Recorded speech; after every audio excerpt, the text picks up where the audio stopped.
In the movie industry, there is this saying, vote with your wallet. But what does that mean exactly? This means that if you like something, pay for it. Because what earns money, they will make more of. If you still aren't sure of what I exactly mean, here are a few examples. In 2012, 21 Jump Street came out. And it was this big success. Why? Because it was funny, the cast was talented, and the two directors are, in my opinion, a bunch of geniuses. But what took Hollywood away from the success of 21 Jump Street? That is, if you make an old TV show a new movie, it will be a massive success and people will pay to watch it. Well, I've gotta say, Hollywood, you were wrong. What do I mean? Well, out of 21 Jump Street, there came Baywatch and Chips. Baywatch really wasn't a success. I remember articles coming out when this movie was released, saying that it was the biggest bomb in movie history.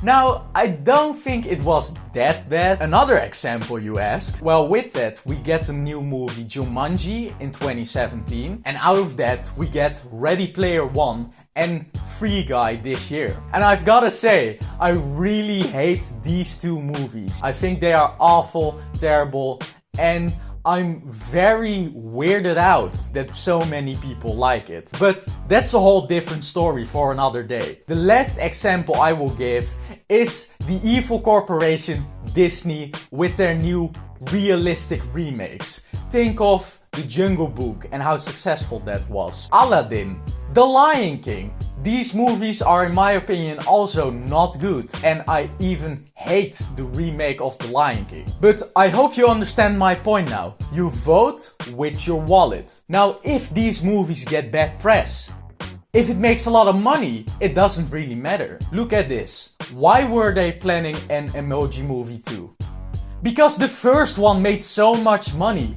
They didn't care that it had bad press, bad word of mouth, because people went and saw it. And listen, I have watched it 2 times.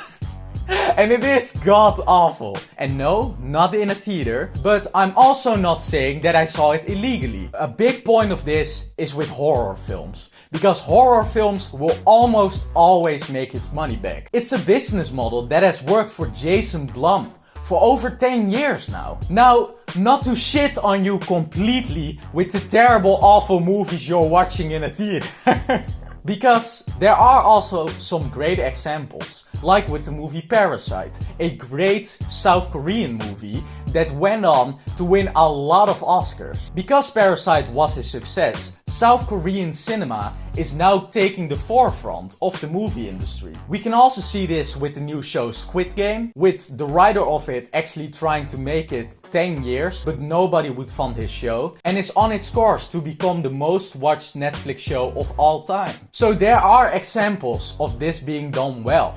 But if something looks bad, or you don't think you're gonna like it, don't see it. Because if we all do go and see it, like with the Lion King remake, there is a reason the Lion King 2 comes out now.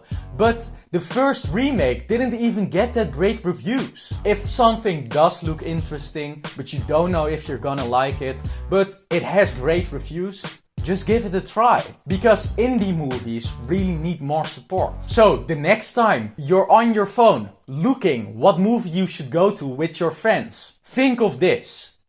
Vote with your wallet. I hope you liked this video. I think you noticed that I'm quite harsh on Disney, and that's because I think they deserve it. I'm actually planning a new video about the entirety of Disney and what kind of corporation they are now. So if you want to see that, subscribe to my channel and check out my other videos.